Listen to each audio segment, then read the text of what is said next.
안녕하십니까. 비콘테스트 챔피언 부문 장려상 수상팀 차지에이블의 발표자 김윤지입니다. 여러분 1.25 이 숫자가 무엇을 의미하는지 아실까요? 바로 용인시 완속 충전기 한 기당 전기차 비율입니다. 단순히 이 수치만 본다면 용인시는 전기차 충전 인프라가 이미 충분히 갖춰져 있다고 볼 수 있습니다. 그렇다면 오른쪽에 51%, 이 숫자가 무엇을 의미하는지 아실까요? 용인시 완속 충전기 중 외부인이 이용 불가능한 충전기 비율입니다. 만약 시설 정책에 따라 출입이 불가능한 충전기까지 계산한다면 용인시 완속 충전기 중 무려 64%는 외부인이 이용할 수 없습니다. 1.25, 51%, 이런 수치들은 충전을 해야 할 때 충전기는 많지만 정작 내가 사용 가능한 충전기는 없는 역설적인 상황을 의미합니다. 저희 팀에서 정의한 문제의 핵심은 효율성과 현실성을 고려한 충전소 입지 선정이 필요하다는 것입니다. 따라서 저희는 수요가 많고 충전소 설치가 비교적 용이한 주거시설 중 아파트에 집중해서 분석을 진행했습니다. 목차는 다음과 같습니다. 첫 번째, 분석 배경 및 수행 방법입니다. 비즈니스 관점에서 해당 공모전의 목적과 요구사항을 이해하기 위해 저희는 뉴스, 논문, 정책 등 다양한 데이터를 조사했습니다. 이를 바탕으로 저희 팀은 분석 배경을 두 가지로 정리했는데요. 첫 번째, 용인시에는 이미 전기차 대비 전기차 충전기가 충분히 많이 설치돼 있다. 두 번째, 기존 설치된 충전기가 소비자의 수요를 충족시키지 못하고 있다. 따라서 충전 수요가 많지만 충전기가 충분하지 않은 지역, 즉 수요 공급 불균형 지역을 우선적으로 분석했습니다. 분석 수행 방법입니다. 첫 번째, 긴 시간이 소요되는 완속 충전기 특성상 주거시설과 업무시설에 적합하다고 판단을 했습니다. 두 번째로, 제공받은 데이터에서 앱 실행 지수, 즉 수요가 높은 지역은 주거시설이 밀집된 행정동이 다수이므로 주거시설을 중심으로 분석했습니다. 세 번째, 주거시설 중에서도 상대적으로 세대수가 많고 또 확충 여력이 있는 아파트를 기준으로 입지 후보를 선정했습니다. 분석 수행 시 고려사항입니다. 왼쪽은 충전기가 설치된 아파트 약 2,400곳 중 무려 25%가 하루 1시간 미만 이용되고 있다는 22년 10월 보도된 뉴스 기사입니다. 오른쪽은 아파트가 설치된 충전기가 거주민들의 반발로 사실상 외부인은 이용이 어렵다는 내용의 뉴스입니다. 즉, 현실적으로 본인이 실제 거주하는 단지 내에 충전기만 이용이 가능합니다. 따라서 저희 팀은 아파트 단지 인근 수요량과 보행 접근 거리 내 공급량을 비교해서 공급량 대비 수요량이 높은 지역을 선정했습니다. 행정동별로 충전기 수요와 공급에 관련된 변수들을 시각화한 자료입니다. 색이 짙을수록 수치가 크다는 것을 의미합니다. 대체로 거주지 밀집 지역인 수지구와 기흥구에서 색이 진한 것을 볼 수 있습니다. 분석 절차입니다. 먼저 수집한 모든 데이터를 아파트 단지를 기준으로 하나의 데이터 프레임으로 병합했습니다. QGIS라는 프로그램의 버퍼 기능을 활용해서 아파트 단지별 100m 내 앱 실행 지수, 300m 내 완속 급속 충전 기수를 집계했습니다. 이후 충전기 수요량과 공급량에 영향을 주는 변수를 취합해서 수요 공급 지표를 선정했습니다. 두 지표를 활용해서 클러스터링을 진행했고 1차 후보 군집을 선정했습니다. 마지막으로 완속 충전기 한 기당 전기차 수라는 파생 변수를 활용해서 최종 입지를 선정했습니다. 분석에 활용한 변수 정리입니다. 전기차 수 변수 전처리 과정입니다. 제공받은 데이터와 외부에서 가져온 전기차 수 데이터의 행정동 기준이 달랐습니다. 용인 특례시 행정 안내도를 참고해서 통일했습니다. 수요 관련 데이터 전처리 방향입니다. 첫 번째, 아파트 단지명 데이터입니다. 저희는 API를 활용해서 아파트 단지별 위경도를 추출했습니다. 아파트 반경 내 앱 실행 지수, 충전 기수를 집계 시 최대한 오차를 줄이기 위해 좌표를 중심에 가깝게 보정했습니다. 전기차 수 데이터와 마찬가지로 행정동을 수정했습니다. 두 번째, 전기차 앱 실행 지수입니다. 먼저 셀 아이디별 앱 실행 지수 합계를 구했습니다. 그 후 QGIS 버퍼를 사용해서 아파트 단지 좌표 기준 100m 내 앱 실행 지수를 집계했습니다. 세 번째, 전기차 수입니다. 단지별로 전기차 수를 추정하기 위해 단지별 세대수 데이터를 활용했습니다. 네 번째, 세대수입니다. 구별 동별 세대수로 전처리 후 사용했습니다. 공급 관련 데이터 전처리 과정입니다. 첫 번째 완속 충전 기수입니다. QGIS 버퍼를 활용해서 아파트 단지 좌표 기준 300m 내의 완속 충전 기수를 중복을 허용해서 집계했습니다.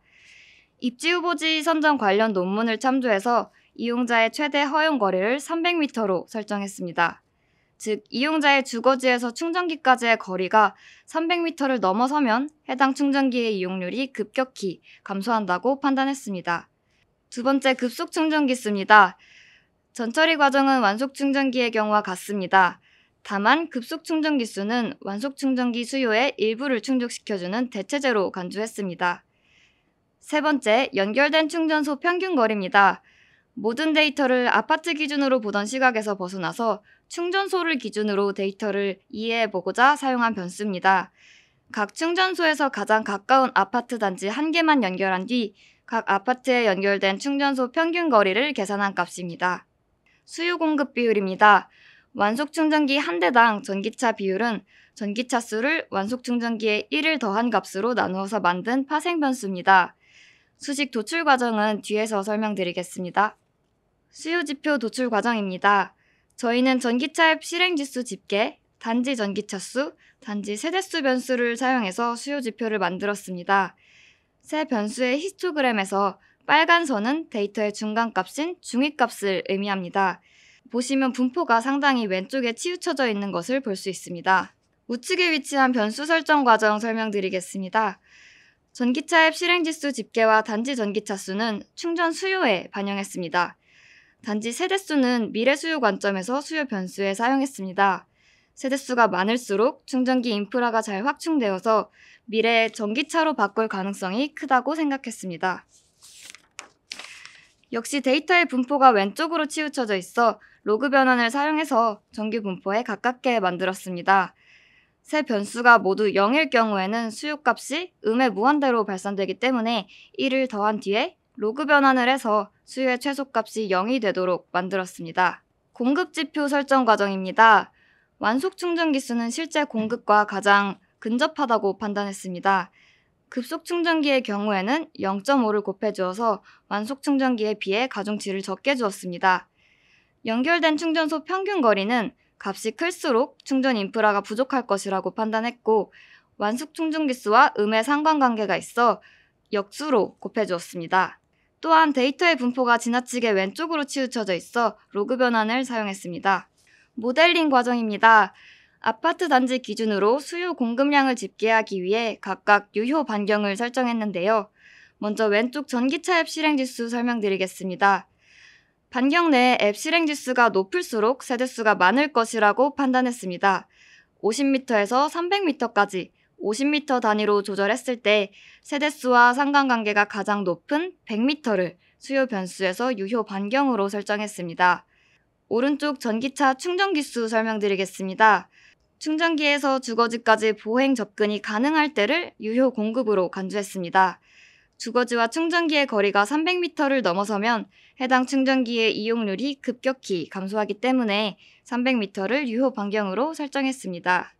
수요지표 설정 과정은 이전 장표에서 설명드렸기 때문에 생략하겠습니다. 공급지표 역시 같은 이유로 생략하겠습니다. 클러스터링 과정입니다. 저희 팀에서는 군집 분석 모델을 사용해서 수요가 높고 공급이 낮은 지역을 최우선 군집으로 선정했습니다. 수요 공급 변수에 민맥스 스케일러를 적용 후에 K-민즈 클러스터링을 사용했습니다. 초기에는 변수들의 분포가 너무 한쪽으로 치우쳐져 있어서 이상치에 덜 민감한 로버스트 스케일러를 사용해봤으나 군집하에 유의미한 차이가 없었습니다. 그래서 최종적으로 로그 변환 후 민맥스 스케일러를 사용했습니다. 군집수별 이니셔 값을 시각화해서 군집수를 의미하는 K값이 5일 때 최적의 값이라고 판단했습니다.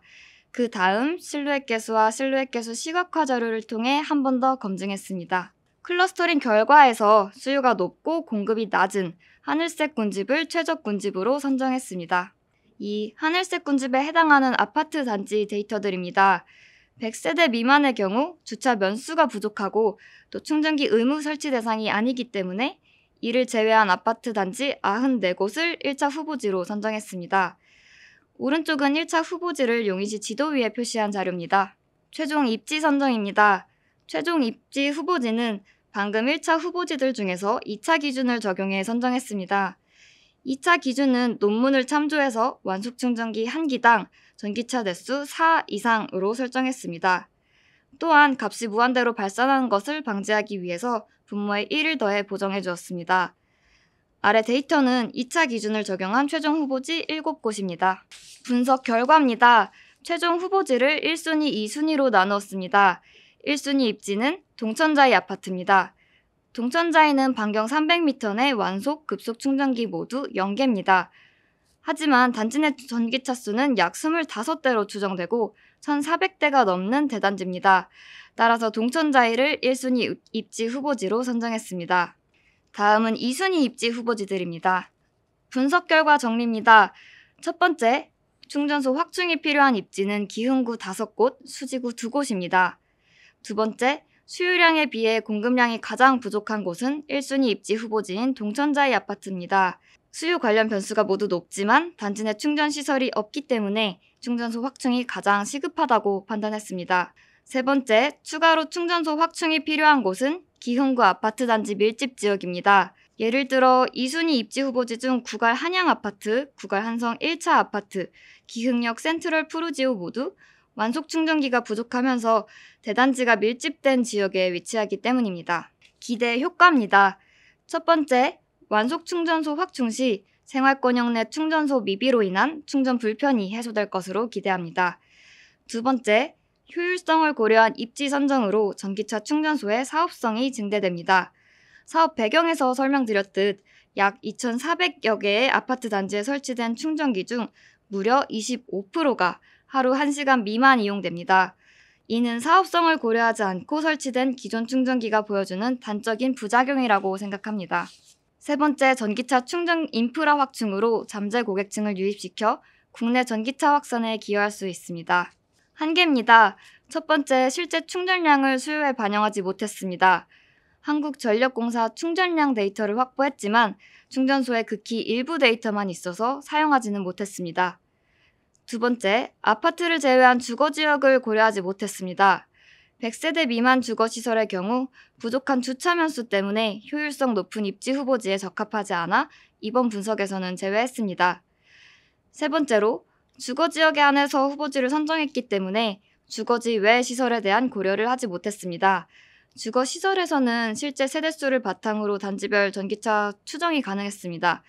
하지만 업무시설과 상업시설에서는 전기차 수 추정이 불가능해서 전기차 수 데이터 없이 수요를 예측하는 것은 무리가 있다고 판단했습니다. 방금 설명드린 두 번째, 세 번째 부분에서는 부족한 주차면수, 충전소 설치 가능 여부 등 현실적인 문제로 다양한 데이터를 조사는 했지만 활용하지 못했습니다. 네 번째로, 데이터 시점이 일치하지 않습니다. 모든 데이터를 제공받은 데이터와 시점을 통일하고 싶었지만 현실적으로 불가능했습니다. 하지만 가능한 범위 내에서 데이터를 충분히 수집해서 아파트 데이터를 제외하고는 22년 6월, 10월에 사용된 데이터만 분석했습니다. 다섯 번째, 입지 선정 시 수요 공급 이외의 요소들을 고려하지 못했습니다. 이 부분은 공모전 진행 과정에서 저희의 역량으로는 어렵다고 판단해서 분석에 더욱 집중했습니다. 마지막으로 분석에 사용한 참고 데이터와 참고 문헌입니다. 이상으로 발표 마치겠습니다. 감사합니다.